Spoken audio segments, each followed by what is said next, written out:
hearts. The fifth biblical test of a true prophet, the physical text.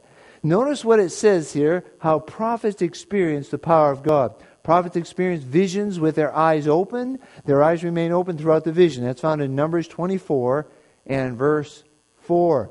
Point number 2, in vision, prophets have no physical strength. That's found in Daniel chapter 10, verses 8 and 17. And then point number 3, prophets in vision do not breathe. That's found in Daniel chapter 10 and verse 17. So those physical tests will accompany the true gift of prophecy. And then the gift of the fruits.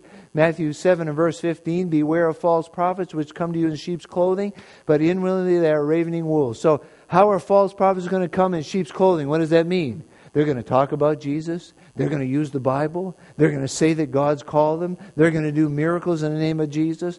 But what does God say? Inwardly they are ravening wolves. He says, you shall know them by their fruits. Now I want to ask you a question.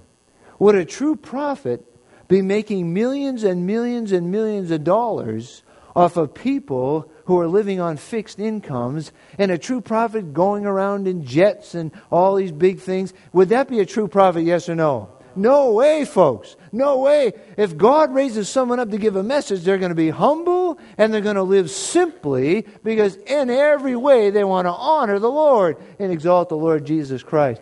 It says, wherefore by their fruits you shall know them. And so we see, folks, that God's last day remnant are going to keep the commandments of God, and they're going to have the testimony of Jesus, which is the gift of prophecy.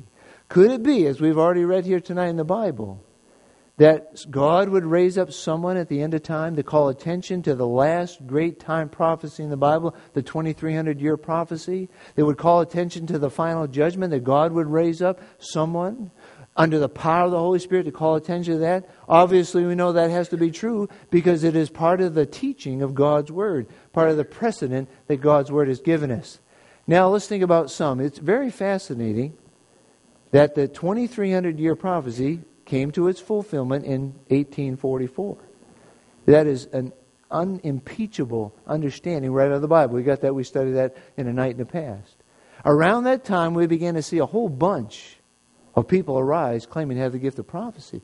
You see, the devil knows the prophecies of the Bible better than people do and preachers do and churches do today. And so the devil said, man, the Bible prophesied that a true prophet would rise up at the end of time to call people back to the Word of God. And so the devil says, man, I'm going to bring up a whole bunch of people claiming to be prophets too. Now there's the fellow that was raised up in the 1830s and 1840s. His name was Joseph Smith. Now, some of you may have heard of him. But he claimed that his prophetic gift was superior to the Bible. Does that bring up a big red flag, yes or no? Absolutely, folks. You know, I've read through some of those things. I'll tell you what, his teachings are full of things that are out of harmony with the Word of God. Now, there's a whole bunch of people that they believe that Joseph Smith is superior to the Bible. I'm sorry to say, this is it, folks. This is the standard that God has given us, the Word of God. So he can't be a true prophet. During that time, there was another fella. His name was Judge Rutherford. Maybe some of you heard him. And he has been raised up, and a whole movement has come out of him. But he has rejected clear teaching in the Word of God, parts of God's law.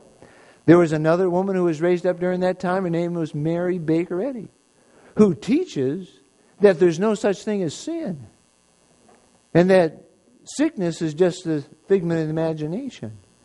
So, folks, we know that can't be, because the Bible says that we're all sinners. Amen?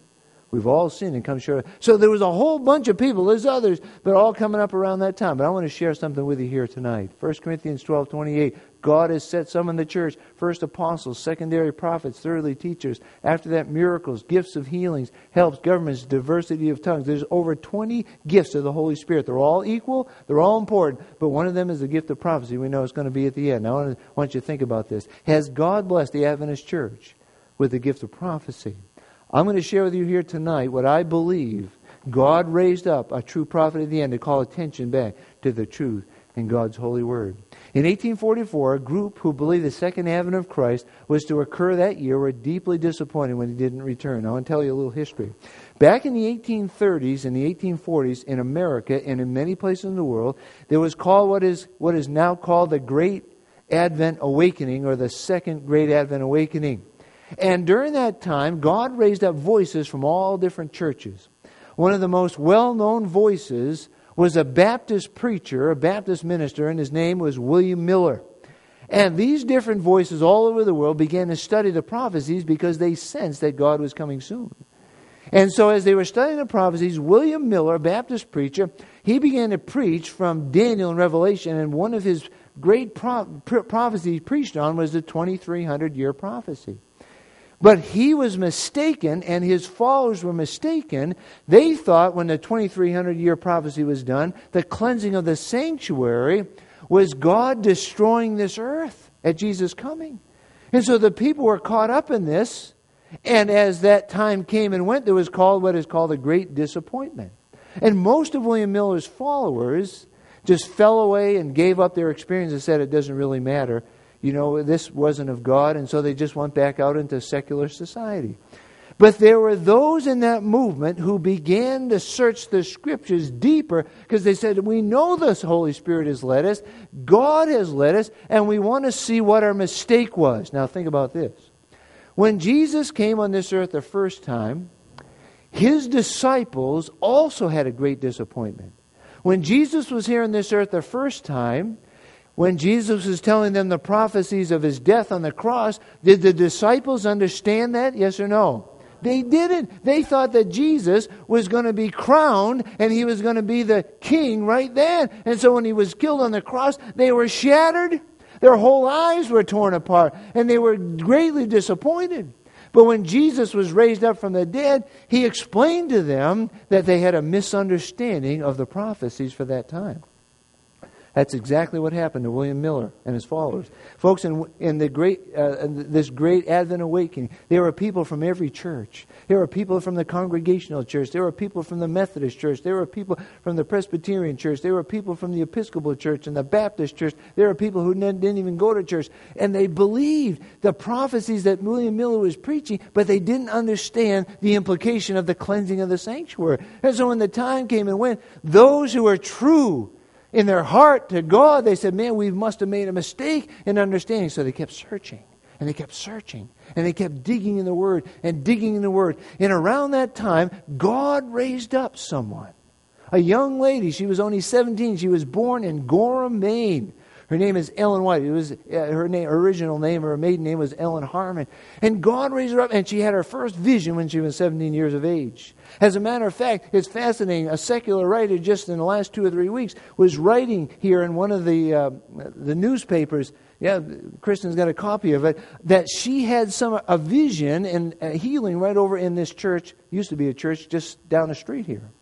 And so as this was happening, God was bringing back the gift of prophecy to call people back to the Bible as the great, wonderful standard for truth. And so that's what happened. Amos 3 and verse 7, surely the Lord God will do nothing, but He reveals His secret unto His servants, the prophets. Faithful to His word, God raised up the gift of prophecy to guide His disappointing people and lead them into a worldwide movement to proclaim the gospel. And I want you to turn with me, if you would, to the book of Acts. Acts chapter 7.